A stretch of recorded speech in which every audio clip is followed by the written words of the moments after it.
This is the smartest and safest way to get hot water for your van without taking up any interior space and providing you with free hot water every time you drive.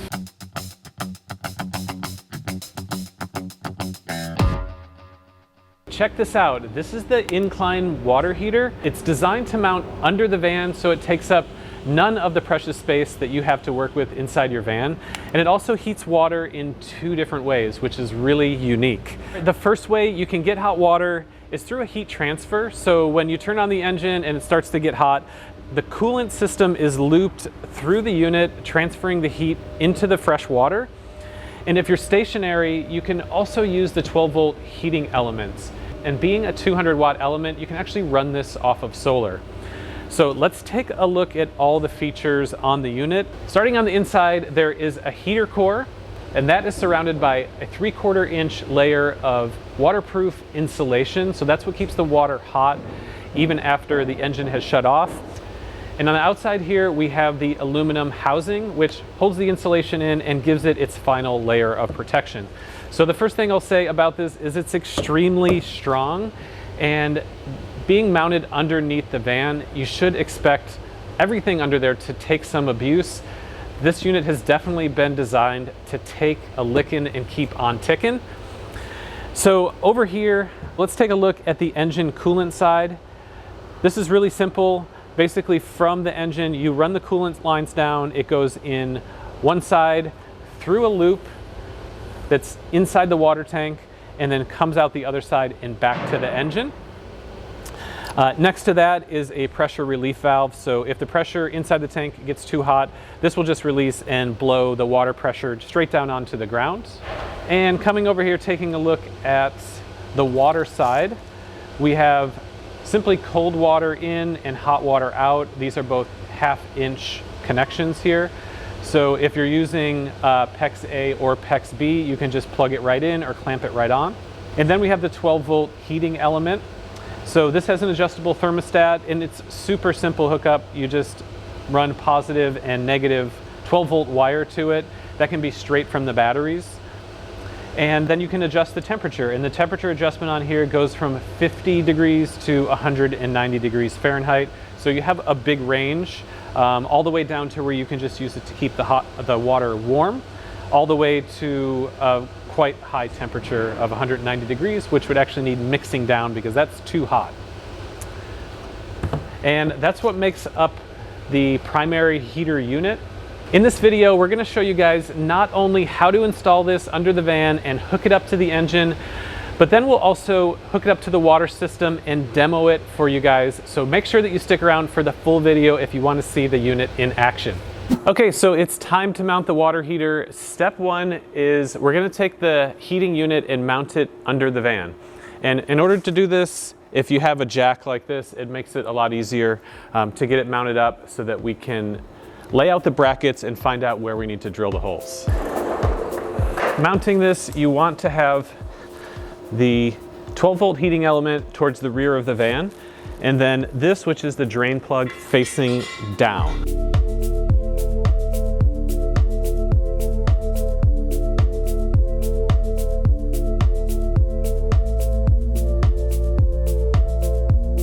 Now that those are marked, drill out the holes.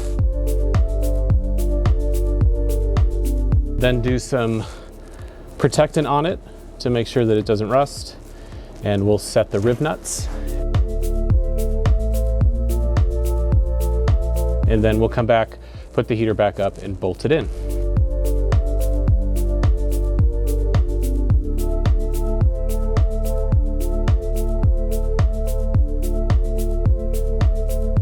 Okay, so I just wanted to talk about the exact location where this gets mounted. So this is a 144 van. The 170 obviously has more space, but the heater sits pretty much up against this frame member here. There's actually a little gap, but when it gets mounted, it's pretty close to that.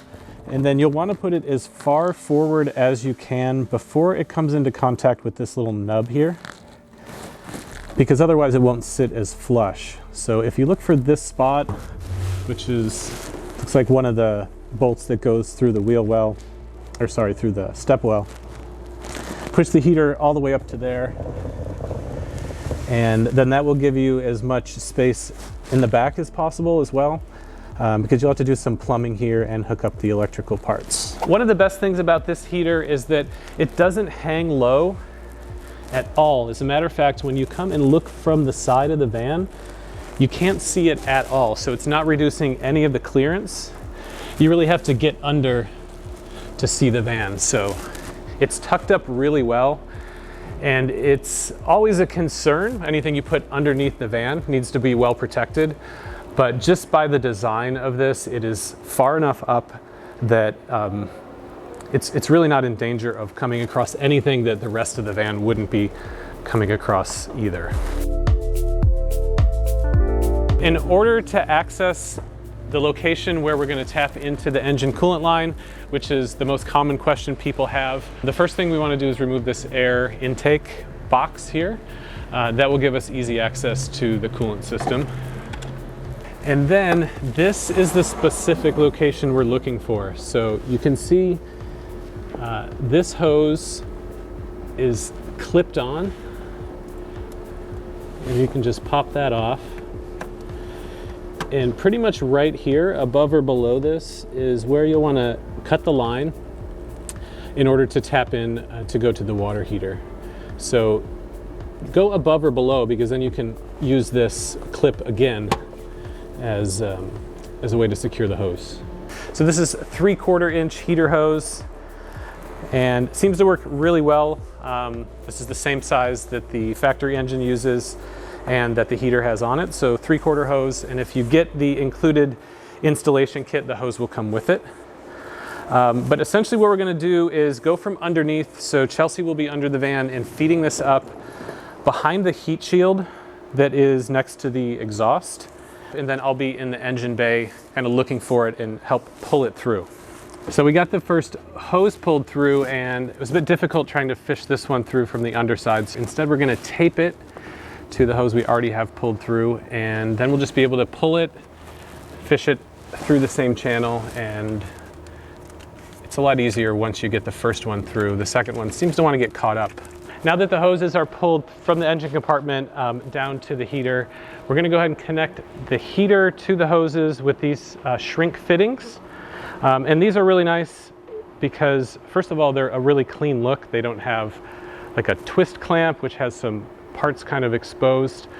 You put this over the hose, shrink it down, and then as the heat fluid runs through here, it actually heats it even more and makes a very tight seal so you won't get any leaking. What Chelsea's doing is clamping off the hoses, because currently they are filled with coolant. And if we clamp them off, then when we do the cutting, there will be as little spillage as possible.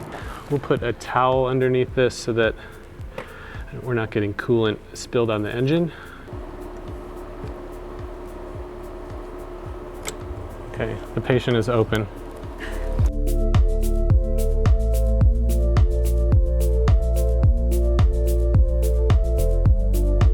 And so when connecting these, it really doesn't matter which one is which. It's just a loop. So as long as you're sending the fluid down to the heater and back, then it will work.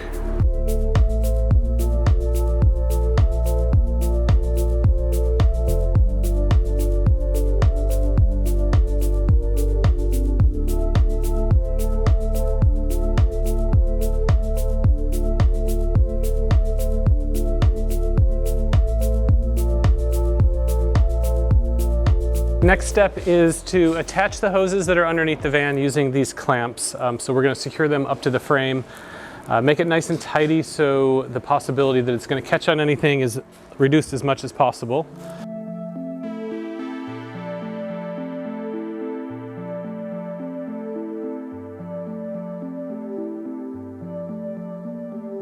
Next step, we're going to hook our water lines up to the water heater. So we are using PEX A or ProPEX on this build. And if you're able to use ProPEX, it's definitely the best pipe to use. It's the most resistant to freezing and cracking, and it's very pliable and easy to work with. So it's as simple as just putting the expander on here and plugging these into the water tanks. So once the expansion fitting is put on to the heater, It takes a couple minutes and then it will shrink and seal tightly over the fitting. Now we will wire up the heater to 12-volt power. So on the back of the heater, there's an adjustable heating element that goes from 60 degrees all the way up to over 160 degrees. And that is there in case you are not starting the engine or you just want to make sure the water does not freeze. You can use the heating element with 12-volt power to heat water. So we're going to connect that now to our power system. We've already pre-run a 12-gauge wire underneath the van. So the heating element is 200 watts, which will consume about 15 amps of power. So I went to my wire size chart and found that a 12-gauge wire will carry the 15 amps for up to 30 feet. We're gonna run our wire through a split loom, and this just protects the wire, keeps it from melting if it gets hot. And just a good idea to protect any wires that are underneath the van.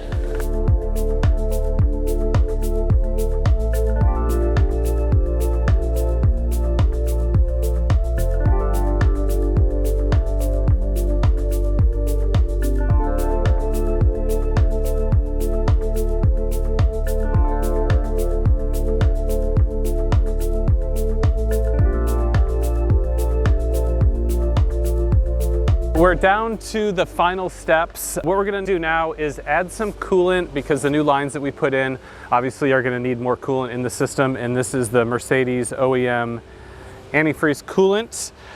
So we're gonna pour that and fill up the reservoir here. Normally this is half full because it's an expansion tank, so when the fluid heats up, it has room to expand. But we're gonna fill it and run the engine, and that will pull the extra fluid into the lines. So now we'll pull this outside, start the engine, get it warmed up. And I found that you actually have to drive the van for the pump to circulate the fluid properly. So we'll do that and then come back and check how much fluid is in here. We just did our test drive and ran the van for about 20 minutes on the highway. And now what we're doing is just checking to make sure that the fluid level is correct and that there aren't any leaks. So I'm going to look at the spots where we did our connections just to make sure we're not getting any leaks there. And then underneath the van, of course, where we ran the hoses into the water heater, that's easier to check because you can get a good visual on it. But we don't have any leaks on this, and with the amount of coolant that I added to the reservoir here, it is basically back to the level it needs to be at. I would recommend carrying some fluid for the first 100 miles or so. It could be possible that there's an air bubble in here that pulls some more fluid in, and if you get a warning on the dashboard that says engine coolant is low, then that is where you would add more into here. And after a couple drives, it should be all back to normal. All the air bubbles would be out, all the fluid is flowing, and you can also check just by touching the hoses back, especially at the heater, to make sure that they're both warm, and that definitely means that there's fluid flowing through them. Okay, so the last thing, we're gonna jump inside. I'm gonna show you on the dashboard also where to check the fluid temperatures, just to make sure that everything's functioning properly. If you have the 10-inch screen, then there's a lot of useful information that you can get about the engine by clicking on Info, and then make sure you're on the Engine tab. But we're looking at the water temperature and the oil temperature here. So this is just confirmation that the engine coolant is still in the system and working. You know, after we've run the van for 20 minutes, we're still only at like 130 degrees on the water temperature, and that's been running the heat as well. When you first install the system, it's a good idea to have this screen pulled up, and you can just check to make sure that the engine is cooling properly. Obviously, with a new hose being added, you need to take any engine temperature warnings very seriously. It could always be possible that one of the lines got caught on something. If you install it correctly, that should be a very low probability, but just do not ignore any of the engine coolant warnings if they ever come up. Once the system is all hooked up and you have pressurized water going through the system, the heater is really great in that it only takes about 15 minutes of idling the engine to get the water temperature up. And certainly if you drive for 20 or 30 minutes, it's going to be all the way up to over 150 degrees in the hot water tank. So it is important to have a mixer on all of your faucets or your shower outlets because the water is going to be too hot to use directly without mixing it. And for people who want to know how long will the hot water stay hot in the tank if you're not running the engine, it does depend a little bit obviously on the outside temperature and how much water that you're using. But I would say if you run your van for even 30 minutes, you're going to have hot water in the tank for up to 12 hours, and 18 to 24 hours later it should still be warm, but truly hot water for up to 12 hours after you run the van. Okay, so yeah, we've just been idling the engine for a little bit. We'll turn this on. There we have it.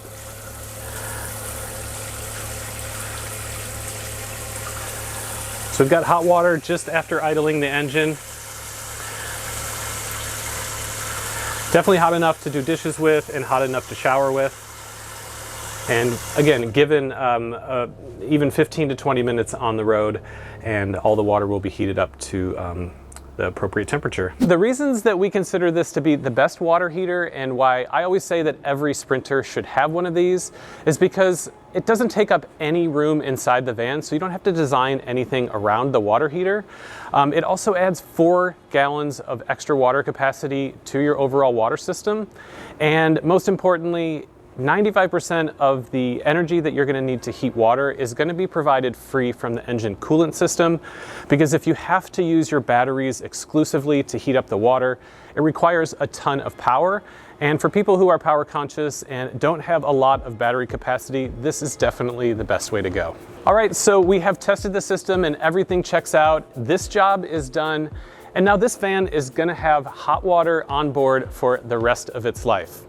I hope you guys enjoyed the video. Thanks so much for watching, and we'll see you again next time.